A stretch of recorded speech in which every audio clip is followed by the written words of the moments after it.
अस्सलाम स्टूडेंट्स, आप सबको मेरी आवाज़ आ रही है? ठीक है, अपना आज का लेक्चर भी स्टार्ट करते हैं। और आज का लेक्चर भी वर्ड प्रॉब्लम से रिलेटेड है। एक्चुअली मैं देख रहा था कि वर्ड प्रॉब्लम्स जो है ना, हमारी आउटलाइन का जो भी ये मतलब टॉपिक है, जो भी मतलब टाइटल है, हर किसी को जो है ना ये जो है वो प्रोजेक्ट करती है। मतलब वर्ड प्रॉब्लम आपके आउटलाइन के किसी भी टॉपिक से आ सकती है। ठीक है। सो जाहिर है हर टॉपिक को दोबारा कवर करना तो हमारे लिए पॉसिबल नहीं होगा। सो आज के लेक्चर में मैंने क्वाड्रेटिक इक्वेशंस और ट्रायंगल से रिलेटेड जो है ना क्वेश्चंस रखे हैं।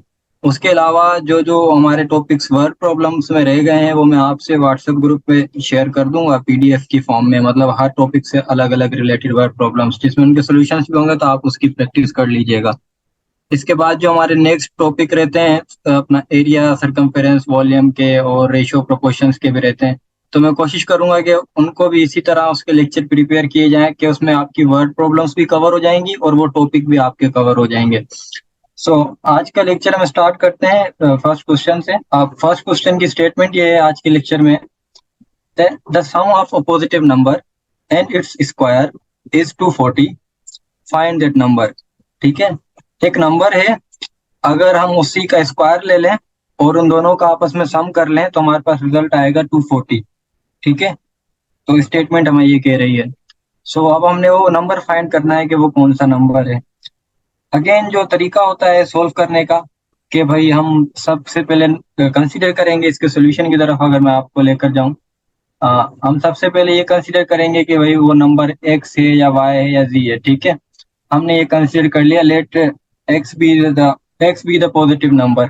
ठीक है। उसके बाद वो स्टेटमेंट में क्या कह रहा है कि उसी नंबर का अगर हम स्क्वायर ले लें, यानी एक मतलब एक्स अगर हमने कंसीडर किया है तो उसी का अगर हम स्क्वायर ले लें और फिर उस नंबर और उसके स्क्वायर को सम कर दें तो 240 आंसर आता है। तो हियर वी गो के ये इक्वेशन आप देखें तो एक क्वाड्रेटिक इक्वेशन बनती है। मतलब x plus x square is equal to 240। Again then आपको क्वाड्रेटिक इक्वेशन जो सॉल्व करना आती है सबको। तो हम क्या करेंगे, इसको एक स्टैंडर्ड फॉर्म में लिख लेंगे। 240 को लेफ्ट हैंड साइड पर हम लेकर आएंगे तो x square plus x minus 240 is equal to 0। Again going towards factorisation, factorisation हम इसकी करेंगे। ठीक है। 15 16 का होता है 240 होता है। ठीक है। और 15x प्लस 16x अगर आप करें तो आपको प्लस का x मिलेगा।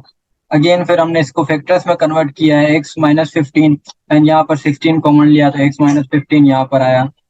अगेन अब x minus 15 is equal to 0 and x plus 16 is equal to 0। अब हमारे पास दो दो आंसर आते हैं, x इज इक्वल टू 15 और x is equal to minus 16। अब क्योंकि वो अपना क्वेश्चन में पहले ही कह चुका है कि वो पॉजिटिव नंबर है। ठीक है। मतलब sum of a positive number and its square, तो ऑब्वियसली जो नेगेटिव नंबर है उसको हम निगलेक्ट करेंगे और जो है हमारा आंसर यहाँ पर 15 हो जाएगा। आई hope this question was very simple, तो इसको दोबारा रिपीट करने की जरूरत नहीं है। अगर किसी को समझ नहीं आया तो फिर नहीं नवीद, जहां सम बोले वहां एक्स नहीं लिखना। सम का मतलब होता है प्लस करना। ठीक है। सम का मतलब है प्लस करना। जहां सम बोले वहां आपने ऐड करना है किसी भी टर्म का। अगर वो सम कह रहा है तो उन दोनों टर्म्स को आपने ऐड करना है। ठीक है। X is just we are considering के भाई वो नंबर जो कह रहा है स्टेटमेंट में वो एक्स है। आप उसको ए भी कंसिडर कर सकते हैं, अगर आप उर्दू में लिखना चाहें तो उसको अलिफ भी कंसिडर कर सकते हैं। ठीक है। इरफान कह रहे हैं रिपीट करें। ओके इरफान, मैं इसकी आपको स्टेटमेंट रिपीट कर देता हूँ और इक्वेशन कैसे बनेगी वो रिपीट कर देता हूँ। कहता है the sum of a positive number. अब यहाँ पर गौर करें कि एक पॉजिटिव नंबर है, उसका हमें सम करना है किसके साथ, sum of a positive number and its square. उसी नंबर के स्क्वायर के साथ अगर हम उसको सम करें, एक पॉजिटिव नंबर है और उसका हम एक स्क्वायर भी ले लें उसी नंबर का, और उस पॉजिटिव नंबर को और उसके स्क्वायर को अगर हम सम करें तो हमारे पास आंसर बनता है 240। वो 240 के बराबर है अकॉर्डिंग टू स्टेटमेंट। सो कह रहा है फाइंड द नंबर। अब अगेन हम वो नंबर कंसीडर कर लेते हैं कि let x be that positive number. जब एक्स वो पॉजिटिव नंबर है तो उसका स्क्वायर अगर हम लेंगे तो वो ऑब्वियसली एक्स स्क्वायर होगा। ठीक है। तो अब हम दोनों को सम करना है, दोनों को ऐड करना है। ठीक है। तो x plus x square is equal to 240। यहाँ पर हमारी क्वाड्रेटिक इक्वेशन बन जाती है। अब उसको स्टैंडर्ड फॉर्म में लिखने के लिए हम उस 240 को लेफ्ट हैंड साइड पर लेकर आएंगे। तो x square plus x minus 240 is equal to 0 यहाँ पर इक्वेशन बन जाएगी। देन जो है हम अपना आगे का सोल्यूशन सॉल्व करेंगे। आई hope this is clear now, moving towards next question. हाँ। अब अगले सवाल में जो स्टेटमेंट है वो ये कह रही है to squares have sides p centimetre and p plus 5 centimetre, यानी दो स्क्वायर शेप है हमारे पास अलग अलग, दो अलग अलग स्क्वायर शेप है। ठीक है, स्टेटमेंट में कह रहा है दो अलग अलग स्क्वायर शेप है, मिसाल तो एक में ये कंसीडर कर लूं और एक में ये कंसीडर कर लूं। ठीक है, तो पहले वाले की जो ये कह रहा है साइड की लेंथ है वो p है। ठीक है, to squares have sides p, एक की p है एंड p प्लस 5, इसकी जो साइड है वो p प्लस 5 सेंटीमीटर है। अब आगे कह रहा है the sum of their squares is 625 square centimetre. ठीक है, अब अगर हम इन साइड्स के स्क्वायर्स का सम लें, आई मीन के पी स्क्वायर करें और पी प्लस 5 का स्क्वायर, दोनों को जब ऐड करेंगे तो 625 हमारे पास आंसर आता है। कहता है find the sides of the square. अब पूछ रहा है कि इन स्क्वायर्स की साइड्स की लेंथ बताओ, मैं मतलब एक्चुअल पी की वैल्यू क्या है और पी प्लस 5 की वैल्यू क्या है वो पूछ रहा है इन साइड्स की। ठीक है, I hope this statement is clear. अगर ये स्टेटमेंट क्लियर है तो हम इसके सोल्यूशन की तरफ जाते हैं। अगेन अब उसके सोल्यूशन की तरफ हम आ रहे हैं क्योंकि उसने ऑलरेडी कह दिया है कि स्क्वायर्स की जो साइड्स है एक p है दूसरी p प्लस 5 है। ठीक है, यहाँ पर देखें, और वो कह रहा है कि इन दोनों साइड्स का अगर हम स्क्वायर ले लें यानी p स्क्वायर करें और p प्लस 5 का होल स्क्वायर करें तो हमारे पास आंसर आएगा 625 इज इक्वल टू 625। ठीक है, so again same formula same quadratic equation ये एक बनी है, तो p square as it is रहेगा। नेक्स्ट स्टेप में इसको हम जो है a plus b whole square के फार्मूले से खोलेंगे, तो पी स्क्वायर प्लस 10 10 पी हो जाएगा, 2 5 10 एंड पी में 2ab फार्मूले में होता है, और 5 का स्क्वायर हो जाएगा 25 इज इक्वल टू 625। ठीक है, अब यहाँ पर p plus P 2p square plus 10p, again हमने इसको स्टैंडर्ड क्वाड्रेटिक इक्वेशन बनाना है, तो हम जो है 625 को लेफ्ट हैंड साइड पर लाएंगे तो वो माइनस का हो जाएगा और प्लस के 25 निकल जाएंगे तो 600 बचेंगे। ठीक है, अब अगेन अगर मैं 2 कॉमन ले लूं इसमें से, 2 मैं कॉमन ले लूं या 2 से डिवाइड करा दूं इक्वेशन को, तो ये 2 यहाँ पर कैंसिल हो जाएगा, 10 जो है 2 के टेबल में 5 टाइम्स आ जाएगा और 600 को 2 से डिवाइड कराएंगे तो 300 आ जाएगा। ठीक है, अब अगेन हम जाएंगे इसकी मिडिल टर्म ब्रेक की तरफ। मिडिल टर्म ब्रेक करके फैक्टराइजेशन हमने करनी है। मिडिल टर्म ब्रेक करके फैक्टराइजेशन जब आप करेंगे तो आपके पास answer p minus 15 and p plus 20 आएगा।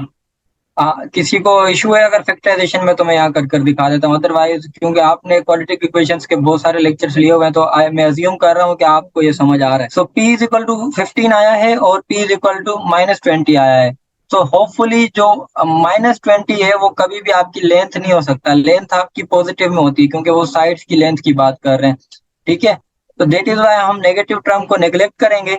उसके बाद p15 हमारे पास आ गया, तो एक साइड की जो वैल्यू है वो हमें p मिल गई है, और जो दूसरा स्क्वायर है उसकी जो लेंथ है वो p प्लस 5 थी, तो 15 प्लस 5 हम कर देंगे। ठीक है, तो 20 हो जाएगा। So the sides of the square are 15 centimetre and 20 centimetre. So ये एक सिंपल इसका सोल्यूशन था। वर्ड बस इक्वेशन आपने बनानी होती है वर्ड प्रॉब्लम में, बाकी आपको मोस्टली जो कॉन्सेप्ट है वो सोल्व करना आ रहा होता है क्योंकि वर्ड प्रॉब्लम में कोई इतनी मुश्किल इक्वेशंस नहीं बनती, प्रोवाइडेड कि आपने इक्वेशन सही बनाई है, वर्डिंग को सही समझा है। ठीक है, अगर आपको इक्वेशन बनाने में कोई डिफिकल्टी आई है इस क्वेश्चन में या वर्डिंग को समझने में कोई डिफिकल्टी आई तो काइंडली मुझसे पूछें, अदरवाइज क्वाड्रेटिक इक्वेशन तो सोल्व आप कर सकते हैं। एनीवन जिसका कोई क्वेश्चन हो इसमें, sir please repeat again. Asif, मैं कहाँ से रिपीट करूँ, कौन सी बात आपको समझ नहीं आई वो बताएं। एनीवन एल्स जिसको कुछ समझ नहीं आई, चले मैं दोबारा से रिपीट कर देता हूँ। अच्छा, स्टेटमेंट में जाते हैं हम इसी क्वेश्चन की। To squares have sides p and p plus 5, दो स्क्वायर शेप है हमारे पास। स्क्वायर शेप, एक स्क्वायर शेप की साइड वो कह रहा है कि उसकी लेंथ p सेंटीमीटर है, और जो दूसरा दूसरा स्क्वायर शेप हमारे पास है उसकी लेंथ जो है वो p प्लस 5 सेंटीमीटर है, साइड की लेंथ। ठीक है, अब आगे स्टेटमेंट में ये कह रहा है कि अगर हम इन दोनों की लेंथ का स्क्वायर का सम कर लें, मतलब p का भी स्क्वायर ले लें, p प्लस 5 का भी होल स्क्वायर लेके दोनों को सम करें तो हमारे पास आंसर आएगा 625। ठीक है, यहाँ पर ये आंसर आएगा। तो कहता है find the sides of the square, तो अब उसकी हमें लेंथ बतानी है। ठीक है, सो अब यहाँ पर आते हैं, हमने p का स्क्वायर कर लिया, p प्लस 5 का होल स्क्वायर कर लिया और उसको 625 के बराबर रख लिया क्योंकि स्टेटमेंट ये कह रहा है sum of the squares of this sides is equal to 625। ठीक है, अगेन फिर हमने ये a plus b whole square का फार्मूला यहाँ खोला है, फिर उसको क्वाड्रेटिक इक्वेशन में कन्वर्ट किया है, देन हमारे पास जो आंसर आए हैं P इक्वल टू 15 और P इक्वल टू -20 आया है। अच्छा सर, T+5 इक्वल टू 15+5 ये समझ नहीं आया। एक्चुअली हमें स्टेटमेंट में पहले क्या बताया गया है कि एक साइड की जो लेंथ है वो P है। ओके ठीक है, I hope this question is clear to everyone. अब आप आगे चलते हैं। तला एंड दूसरा स्टूडेंट कौन था जो कह रहे थे रिपीट करें? आपको समझ आया ये क्वेश्चन कैसे बनी? आगे क्वाड्रेटिक इक्वेशन है वो आप इजीली सॉल्व कर पाएंगे। तला एंड आसिफ, ओके आगे चलते हैं। ठीक है तला, अब ये ट्राइंगल से रिलेटेड कुछ वर्ड प्रॉब्लम्स हैं जो आज मैंने लेक्चर में रखी हैं। इसके अलावा जो कुछ प्रॉब्लम्स हैं अपना यूनिट प्राइस से रिलेटेड है, उसकी एक दो हमने प्रॉब्लम्स की हैं पिछले लेक्चर्स में, पर उनका मैं कुछ 5-5 या 10-10 प्रॉब्लम हर टॉपिक से रिलेटेड जो है वो आपके साथ शेयर करूंगा। उनके सोल्यूशंस भी होंगे तो अब आप प्रैक्टिस कीजिएगा, और अगर आपको वहाँ पे कोई डिफिकल्टी आए तो वो आप मुझसे पूछ लीजिएगा। ठीक है, अब एक ट्राइंगल है। ये ट्राइंगल की बहुत सारी टाइप्स होती हैं अगर आपको पता हो तो। ठीक है, पर एक चीज जो रूल ऑफ थंब है ट्राइंगल में, ट्राइंगल किसी भी शेप का हो, मिसाल के तौर पे मैं कुछ शेप्स बना रहा हूँ। ठीक है, एक शेप ये बना देता हूँ, एक शेप ये बना देता हूँ। ठीक है, एक शेप इस तरह की बना देता हूँ। ठीक है, अब ट्राइंगल किसी भी शेप का हो, ठीक है, ट्राइंगल किसी भी शेप का हो, ऑब्वियसली उसके 3 एंगल होंगे, और तीनों एंगल को जब आप सम करेंगे, ठीक है, तो वो 180 होगा। किसी भी शेप का ट्राइंगल हो, ये आप रूल ऑफ थंब याद कर ले। मिसाल के तौर पे एक एंगल, दो एंगल, तीन एंगल जो है, तो ये जो है तीनों को अगर हम सम करेंगे तो 180 डिग्री होगा। ठीक है, हमेशा, हमेशा के लिए 180 डिग्री होगा। ठीक है, उसके अलावा ये जो आप शेप देख रहे हैं ये राइट एंगल ट्राइंगल की है, जिसके अंदर एक एंगल जो है वो 90 डिग्री का होता है। ठीक है, ये जो आप शेप देख रहे हैं इसको आप आइसोसेलेस ट्रायंगल कह सकते हैं, और सॉरी इक्विलेटरल ट्रायंगल कह सकते हैं, कि इसकी तीनों साइड्स जो है वो इक्वल आपको नजर आ रही है अगर आप अज्यूम करें तो। बहरहाल अब अपने क्वेश्चन की तरफ चलते हैं। ठीक है, इनको मैं मिटाता हूँ शेप्स को। हाँ, अब एक ट्रायंगल है, in a triangle the ratio between the first and second angle is 1:2। अच्छा, रेशियो आपको क्या शो करा रहा होता है? रेशियो आपको एक कॉमन फैक्टर जो है वो दो या तीन चीजों के दरमियान में शो करा रहा होता है। ठीक है, तो अब यहाँ पर अगर कह रहा है कि एक फर्स्ट एंगल और सेकंड एंगल जो है उनका रेशियो 1:2 है। मिसाल के तौर पे अगर फर्स्ट एंगल 10 होगा तो दूसरा जो है उसके 2 के मल्टीपल में होगा। ये रेशियो में ये शो करा रहा है कि अगर फर्स्ट एंगल 10 होगा तो दूसरा 20 होगा, फर्स्ट एंगल 40 होगा तो दूसरा 80 होगा, 2 टाइम्स उससे ग्रेटर होगा। ठीक है, अब आगे कह रहा है कि and the third angle is 72। Third angle उसने हमें बता दिया कि 72 है, और फर्स्ट और सेकंड एंगल के दरमियान में जो रिलेशन है उसका इसने बता दिया वो 1:2 है। अब आगे कहता है find the first and second angle of the triangle. अब हमें first and second angle of the triangle find करना है। ठीक है, सो आगे चलते हैं सोल्यूशन की तरफ। अब मैंने वही बात की, the ratio of the first and second angle is 1:2 अगर है, तो अगर हम अज्यूम करें the first angle is equal to x.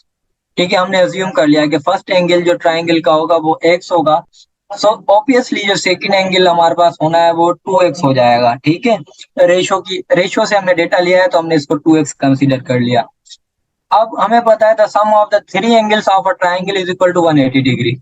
ठीक है, सो अब हम इसी इक्वेशन की तरफ जाएंगे, तीनों एंगल का सम 180 डिग्री के बराबर रखेंगे कि x पहला एंगल प्लस 2x दूसरा एंगल।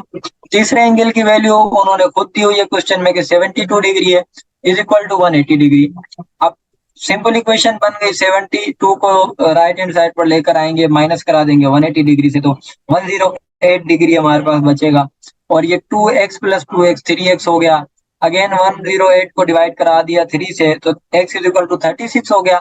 तो पहला एंगल हमें 36 मिला, सो दूसरा एंगल क्या था? 2x था, यानी सिंपल उसका मल्टीपल था, तो 2 इंटू 36 डिग्री हो जाएगा, तो हमारे पास हमें 72 डिग्री मिलेगा।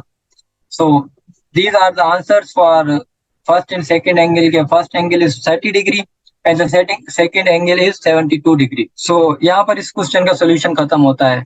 अगर आपको किसी को समझ नहीं आए क्वेश्चन तो काइंडली पूछें, इसमें कोई अगर ऐसी बात जो आपको नहीं हो, जो आपके जहन में ना आई हो। हाँ, अगर आपको क्लियर है तो काइंडली यस का मैसेज करें तो मैं आगे चलूं। ओके, ओके गुड है, आगे चलते हैं। हाँ, अब अगेन जो आगे क्वेश्चन है सारे ट्राइंगल से रिलेटेड ही हैं।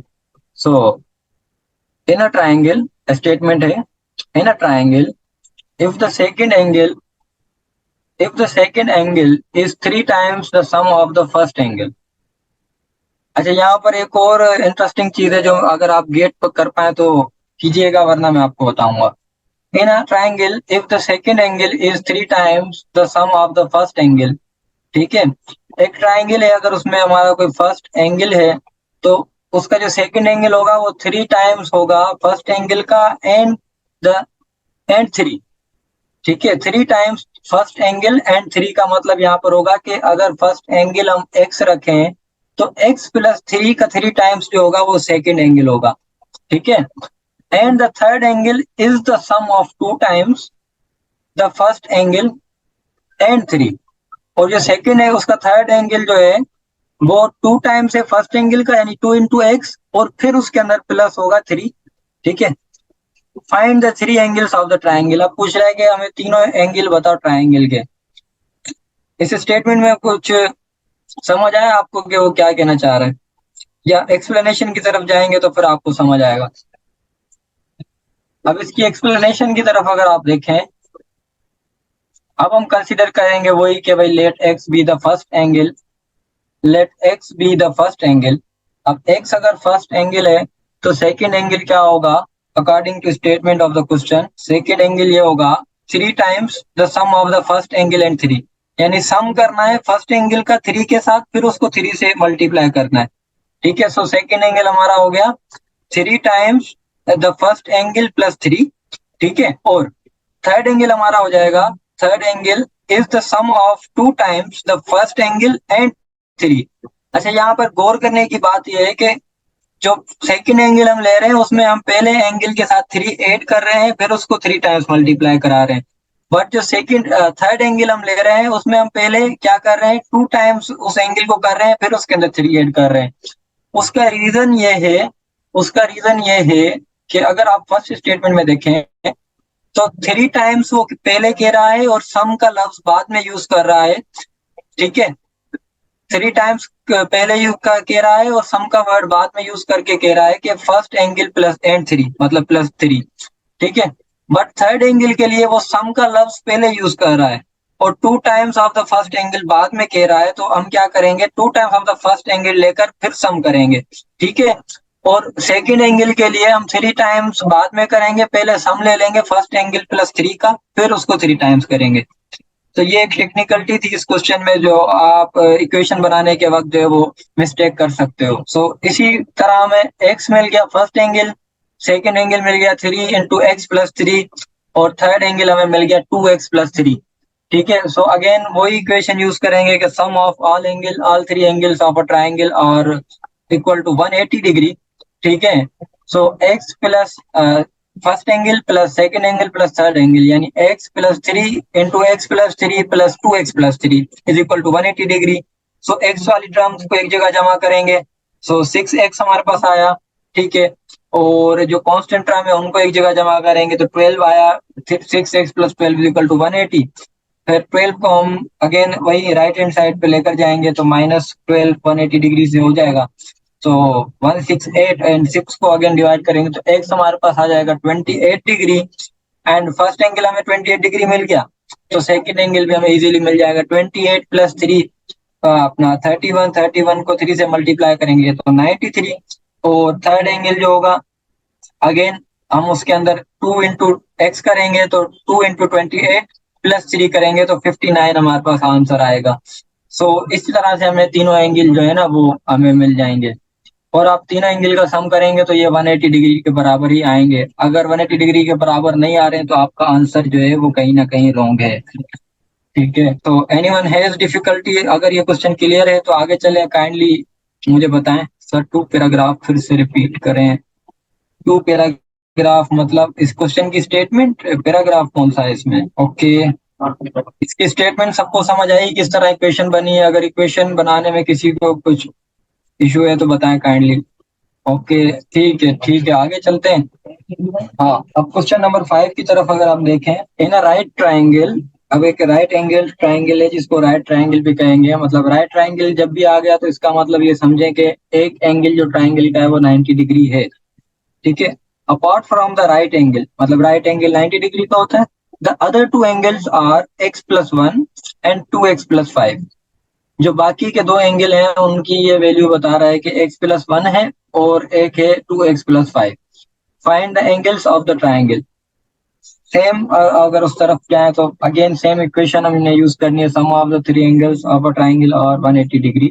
ठीक है, सो फर्स्ट एंगल आपके पास राइट एंगल है वो 90 डिग्री है, सेकंड x+1 है और थर्ड 2x+5 है। अगेन हम तो सोल्व करेंगे तो x की टर्म हमने ऐड कर ली और 1+5 6 ऐड कर लिया, 90 डिग्री यहीं पर ले जाकर अगर हम माइनस कर दे तो हमारे पास 90 यहाँ बचेगा। ठीक है, अगेन 6 यहाँ -84, सो 3x = 84। 3 से डिवाइड करेंगे 28 डिग्री हमारे पास आंसर आया, x की वैल्यू 28 डिग्री आ गई। सो फर्स्ट एंगल क्या x+1 है तो 28+1 29 डिग्री यहाँ हो जाएगा। दूसरे में भी ये 2x+5 है, सो = 2 × 28+5 56+5 = 61 डिग्री। ठीक है, सो अब जो थ्री एंगल्स हमारे पास आएंगे वो एक 90 है, दूसरा 20 डिग्री 29 डिग्री है और तीसरा जो है वो 61 डिग्री है। Same, nothing is new in this question. Clear है सबको ये क्वेश्चन भी। अभी नेक्स्ट अपने नेक्स्ट क्वेश्चन की तरफ आए तो एक और जो कि आई होप इस लेक्चर का लास्ट लास्ट या सेकंड लास्ट क्वेश्चन होगा। हाँ, if the angles of a triangle are in the ratio of 2:7:11। यहाँ पर एंगल्स मतलब एंगल्स का नहीं बताया, उनका रेशियो बता दिया है कि जो जो हमारे एंगल्स हैं ट्राइंगल के वो 2:7 और रेशियो 11 के साथ जो है ना उन तीनों का आपस में रिलेशन है। अब हमने वो एंगल्स फाइंड करने हैं। ठीक है, जब भी यहाँ रेशियो की बात आती है तो एक कॉमन मल्टीपल सबका होता है, तभी जो जाके जो है ना वो रेशियो बनता है। ठीक है, हाँ गुलाम मुस्तफा आपने हैंड रेस किया है, क्या कोई सवाल है? ठीक है, आगे चलते हैं, सवाल नहीं तो। तो इसकी अगर हम एक्सप्लेनेशन की तरफ जाएं, अब रेशो हमें गिवन है तीनों एंगल्स का 2:7:11। Then the three angles are, अब ये तीनों एंगल किसी एक नंबर के मल्टीपल होंगे ही होंगे। ठीक है, तो हम वो उस मल्टीपल को एक्स कंसीडर अगर कर लें तो तीनों एंगल्स क्या हो जाएंगे? 2x, 7x and 11x। ठीक है, अब in any triangle sum of the three angles = 180 degree. ठीक है, तो हमने 2x + 7x + 11x = 180 डिग्री रख लिया। अब यहाँ से हमें जैसे ही x की वैल्यू मिलेगी, ठीक है, तो हमें हमारे तीनों एंगल्स में मिल जाएंगे क्योंकि हमने उनको एक कॉमन मल्टीपल के साथ रखा हुआ है। ठीक है, अगेन इन तीनों को सम करें, 20x हो गया 180 डिग्री के बराबर। Again 20 divide by 180, 180 divided by 20 = 9। Then the first angle जो होगा वो 2x है। ठीक है, सो 2 × 9 18 डिग्री हमारे पास हो जाएगा। सेकेंड एंगल जो है वो 7x है, सो ऑब्वियसली 7 × 9 अगर हम करें तो 63 डिग्री हमारे पास आएगा। ठीक है, एंड थर्ड एंगल जो हमारा 11x था, ठीक है, उसको 11 × 9 करेंगे तो 99 डिग्री हमारे पास आंसर आ जाएगा। ठीक है, सो अब जो हमारे तीनों एंगल्स हैं वो क्या हो गए? 180 डिग्री हो गया, 63 डिग्री हो गया और 99 डिग्री हो गया। ठीक है, लकी मुस्कान, तीनों को अगर हम सम करेंगे तो 180 डिग्री हमारे पास आंसर आएगा। So that was the last question of today's lecture. ठीक है, अगर आपकी कोई भी क्यूरी है, कोई भी सवाल है तो वो आप अभी मुझसे पूछ सकते हैं, मीटिंग का टाइम अभी रहता है। हमारा जो नेक्स्ट जो होंगे लेक्चर वो सरकमफेरेंस एरिया वगैरह से होंगे, वर्ड प्रॉब्लम्स का ये लास्ट लेक्चर है।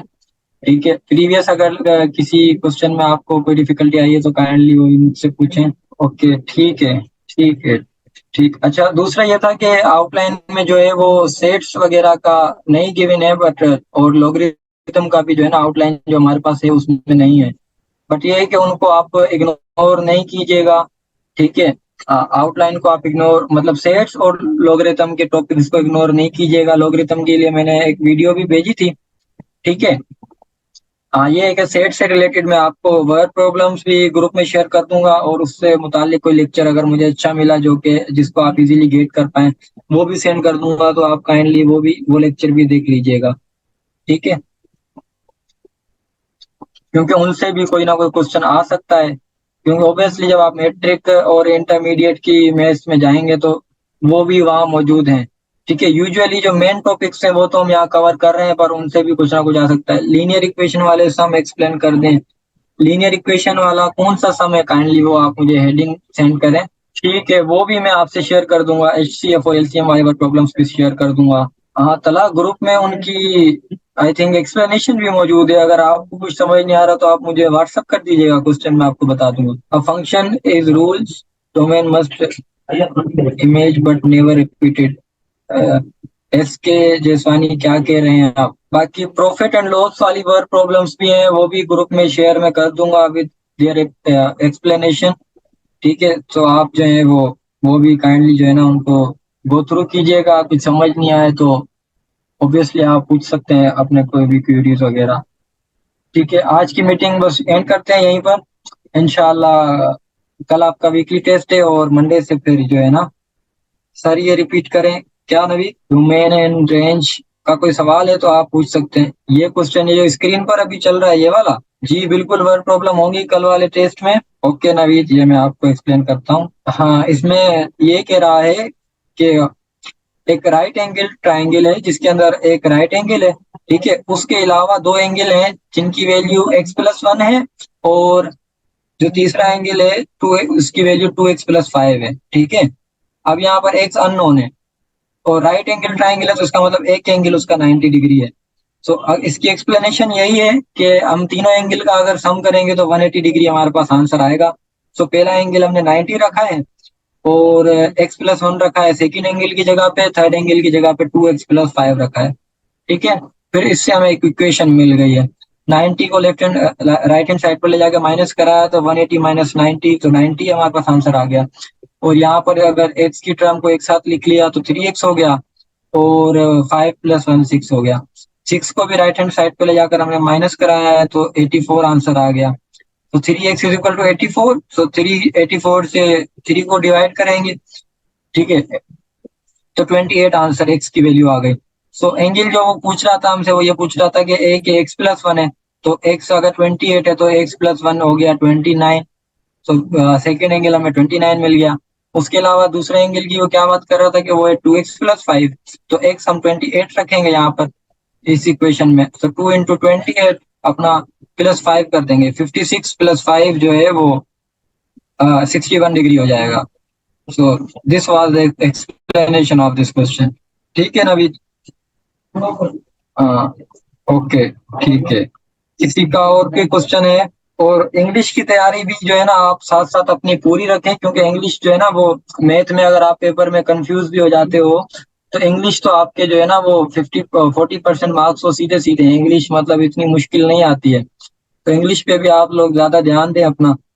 ठीक है, क्योंकि मैथमेटिक्स तो ये टेक्निकल है अभी, चलो आपको आता भी है, आप एट अ टाइम अगर कंफ्यूज हो गए क्वेश्चन में या कहीं मिस्टेक कर दी गलती सी तो आप जो है ना मतलब रिस्क होता है मैथमेटिक्स में एक बार। मगर जो इंग्लिश है वो तो सीधे सीधे आपका स्कोरिंग सब्जेक्ट होता है। बट ये है कि आप उसको सही से मतलब जो है ना स्टडी करें, मतलब एक प्रॉपर उसकी क्लासेस लें और लेक्चर्स वगैरह को सही से लें। तो इंग्लिश आपका ये है कि स्कोरिंग सब्जेक्ट होगा टेस्ट में। उसके साथ साथ मैथ्स भी आपका स्कोरिंग होता है। मैथ्स के भी डिस्क्रीट नंबर होते हैं, मतलब सीधे सीधे मार्क्स होते हैं। ऐसा नहीं है कि आपके मार्क्स मैथ में कम आ सकते हैं, बट ये है कि मैथ्स के लिए आपको प्रैक्टिस ज्यादा करनी है। तो आज की मीटिंग हम यहीं पे एंड करते हैं, इंशाल्लाह नेक्स्ट क्लास में मिलेंगे। ठीक है सर, कल की टेस्ट में क्या क्या आएगा मैथ में? अच्छा, कल के टेस्ट में मैं आपको बता दूं कि जो लीनियर इनइक्वालिटीज के जो लेक्चर्स हुए हैं आपके 3, उनमें से क्वेश्चंस होंगे, और जो हमारे वर्क प्रॉब्लम्स के लेक्चर्स हुए हैं उनमें से क्वेश्चंस होंगे। ठीक है, कल के टेस्ट में। बाकी जो ग्रैंड टेस्ट आपका होगा उसके अंदर सारे जितने भी हमने आउटलाइन कवर किया उनमें से क्वेश्चंस होंगे। ठीक है, फंक्शंस, हाँ फंक्शंस से भी होंगे। फंक्शंस के लेक्चर्स हो चुके हैं आई थिंक। फंक्शंस के लेक्चर्स यूट्यूब पे मौजूद हैं और उसके क्वेश्चंस होंगे, क्योंकि वो आई थिंक इसी वीक के अंदर जो है ना सर खिजर ने लिए थे। ठीक है स्टूडेंट्स, अल्लाह हाफिज। नेक्स्ट क्लास में मुलाकात होती है, अपना ख्याल रखिए और जो है अपनी पढ़ाई को ज्यादा ध्यान दें क्योंकि टाइम बहुत कम है।